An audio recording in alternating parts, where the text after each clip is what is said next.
Hey guys, welcome to another video. It's something completely different today, but something that is strangely often requested, and that is of course the whistling tutorial. Anyone who's been watching my Twitch stream in the past couple of weeks or months will know that I just whistle without, it's just something I do whether or not I want to. I'll hear a song come on my playlist and then I just start whistling it, and people say, hey, you're actually pretty good at this, you should make a whistling tutorial. And I don't know if they're joking or not, but yeah, here it is. You got me.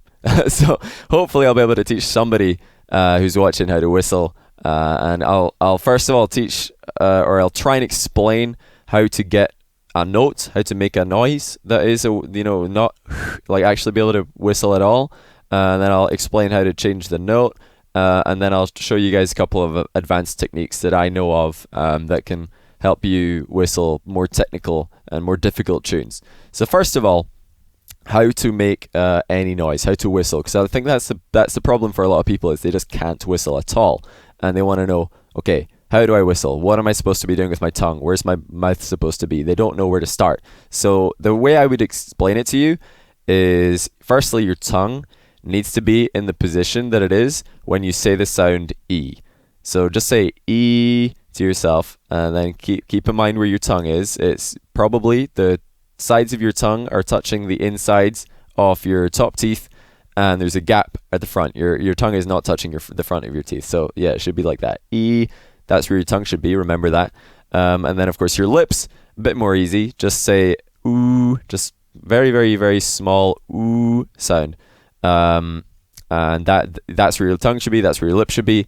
So if you want to get them there at the same time, just say E, and then hold your tongue there. Then say ooh, and then hold your lips there, and then just blow very, very gently through that gap, and exhale through that gap. It has to be very gentle. It's not like a forced, like you're not blowing out a lot of air. It's only a little, and you're gonna have to experiment with that. Try and blow it more, less, inhale maybe to find the note at all. But yes, it's mostly exhaling. You're gonna be exhaling when you learn how to whistle.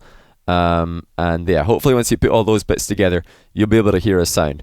If you can't, other things you might want to do, number one is you want your lips to be wet, or moist rather, not wet, but make them moist. So just like, eat a tub of Vaseline. No, not really, but at least lick your lips. I know it's very attractive, so make sure plenty of people are watching, and then just make sure your lips are wet, because that's going to make it more of a or less friction when you try and exhale, so it's more likely to work. And secondly, keep everything quite tense and rigid. If your lips are loose, then they're going to shake when you blow air through them, and that's going to make it less consistent. So you need everything to be quite rigid. All right, so I've explained all that. I'm going to just do it, and obviously once I start, I can't start speaking in the middle of the process. I'm just going to try and do it all of what I just explained to you, and see if we can make a note. So first of all, tongue, then lips, and then we're going to try and make a whistle. So E, ooh, and there you go. I'm so glad that it worked, because I tried really hard not to move my tongue after saying E, and I tried really hard not to move my lips after saying the ooh sound, and that's it. Obviously I know how to whistle already, so it's going to be easier for me to just get that to work first time than for all of you who don't know how to whistle. But with a little bit of experimentation, and in some cases a lot of practice, you're going to be able to make a sound. Maybe not as clear as that sound was. Maybe it'll be clear. Maybe it'll be really a great sound first try. But that's where your goal is. That's what you're aiming for. You just want to make a noise, make a note using those steps. And get your tongue in the right place, get your lips in the right place. Make sure your lips aren't too dry. Make sure everything is quite tense and rigid, and then just exhale very, very gently, and that's it. So hopefully, with a little bit of practice, you guys will be able to master that, and then it's not too difficult to change the notes and to start whistling tunes once you've got that down. To begin with, your range and your volume are going to be quite limited. Those are just things that come with practice and time. But what you do want to do to change the note is just move your tongue backwards and forwards. So if I move my tongue forward, it's going to make the note higher. And if I move my tongue back, make the gap bigger in my mouth for the air for the noise to echo in, then it's going to be lower. And it sounds like this. So that's how you whistle the note, or change the note. Interestingly enough, I might as well go and explain one of the advanced techniques right now, because it uses the exact same tongue movement, only faster. So right there we had the way our tongue was moving was kind of, we were saying you. We're just making that noise. We're just moving our tongue like we would say that noise. But if you say the word you very, very quickly over and over again, like this, you. Now try and remember what your tongue is doing there. It's just moving forwards and backwards very, very quickly. It's just making a vibrato noise for that sound. And if we apply that to a whistle, it sounds like this. So you can make the note vibrate, and you can obviously use that during if you were trying to whistle a tune where there's a flutter at the end of a note. Probably if for those of you who like classical music, this will be all over the place. That's the first advanced technique that you can do. It's really not that difficult. It's just using very, very basic tongue movement from when you first learn how to whistle, but you just move it a lot faster. Yeah, again, something you're just gonna have to practice to improve at. Maybe a bit more difficult, but just as useful, maybe more useful, is making a more crisp and clean start to a note. So if I whistle if I whistle lots of notes in a row, if I just whistle a scale, it would sound like this. And yeah, you're starting to notice my weakness. I don't have a very good range, but anyway, that sounds quite messy. But if you just add a T sound to the start of every note, it sounds a lot cleaner.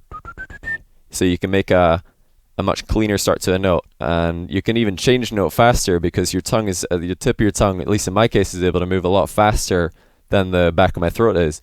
So you can whistle very quickly using that. It's just the exact same tongue movement that you would use for saying that sort of motion, just saying to very, very quickly over and over again. So that's how you make it quite a clean start to a note. I know a lot of other people use the back of their throat for that. They kind of make a k sound, but I'm not very good at that, so I'm not going to try. But maybe if the T isn't working for you, just try the K sound to break up the whistling, or at least to start every note with. Makes it sound very clean, and that's going to come back again in a second. So the most advanced thing that I know how to do, again, I don't really know the technical term for it, but I call it a flutter. And it sounds like this. So it sounds really complicated, but it's actually not that complicated. It'll, like everything else in this video, it'll take a while to master, but to be able to do that, all I'm doing is moving my tongue in the way I would to say the word oodle. So it's like poodle without the P. Oodle. So just saying oodle over and over again. Oodle, oodle, oodle. So that's what it sounds like, oodle, right? And then if you do it over, you repeat it, you can get that little fluttery noise. It's particularly useful because you can, if you practice it enough, control what note is going to be the high pitched note of the flutter and the low pitched note. So you can actually whistle a tune using that technique. And yeah, I think I did it at the start of the video. I can't remember, but yeah, I think that's what I did at the start of the video. So editor, play it again.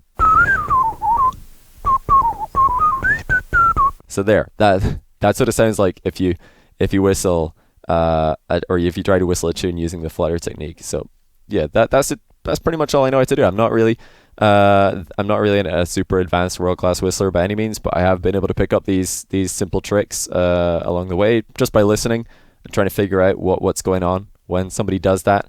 But they're definitely very useful. I watched, like I said, a lot of or not a lot, but I watched a couple of videos of world champion whistlers while I was thinking of what to include in this video. I just YouTubed world champion whistler, saw a video with millions of views of some guy giving a TED talk, and yeah, I definitely recommend that one to you if you want some real inspiration. Incredible what those guys are capable of.